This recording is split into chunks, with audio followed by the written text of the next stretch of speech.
Здравствуйте. О главных правовых и чрезвычайных событиях дня расскажу вам я, Муслим Ганиев. В эфире программа «Хроника происшествий». Группа сотрудников полиции из отдела МВД по Назрани подозревается в превышении должностных полномочий. В ходе обысков у них изъято сфальсифицированное уголовное дело. Об этом сообщили в пресс-службе регионального управления ФСБ. Ранее в отношении них было возбуждено уголовное дело о превышении должностных полномочий. Отмечается, что в результате противоправной деятельности полицейских ущемлены права жителей республики, в отношении которого незаконно возбуждено уголовное дело за незаконное хранение наркотических средств.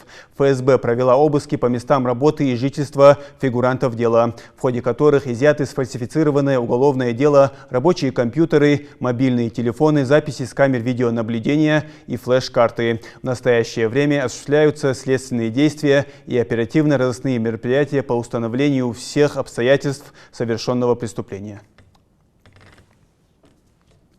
К 5 годам колонии поселения приговорили 32-летнего жителя республики за смертельное ДТП. Осужденный в апреле текущего года, находясь за рулем на ФАТ «Кавказ» в районе Яндари, превысил допустимую скорость движения, из-за чего совершил наезд на металлические ограждения, установленные вдоль проезжей части. В результате ДТП 17-летней пассажирке были причинены телесные повреждения, от которых та скончалась в больнице. При этом, как отмечается, после доставления девушки в медучреждение водитель к месту происшествия не вернулся, не дождался прибытия сотрудников полиции, то есть самовольно оставил место происшествия. Помимо наказания в виде 5 лет лишения свободы, суд лишил фигуранта права управления транспортными средствами сроком на 3 года.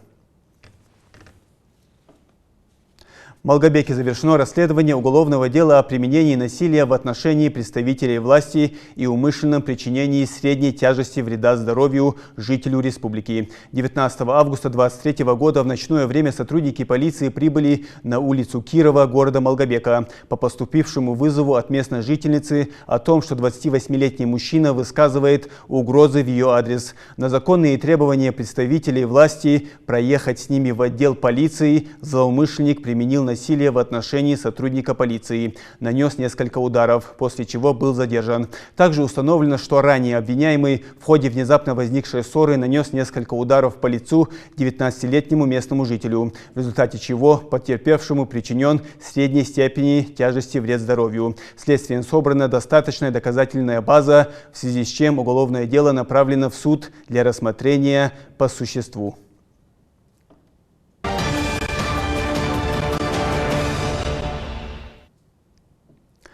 Жительница Магаса перевела лжесотруднику банка 390 тысяч рублей. Пострадавший позвонил якобы главный специалист кредитного учреждения. Он убедил ее в том, что мошенники хотят списать со счета 100 тысяч рублей и перевести неустановленному гражданину Украины. Поверив, она лишилась крупной суммы денег. В действиях неустановленного лица усматривается мошенничество.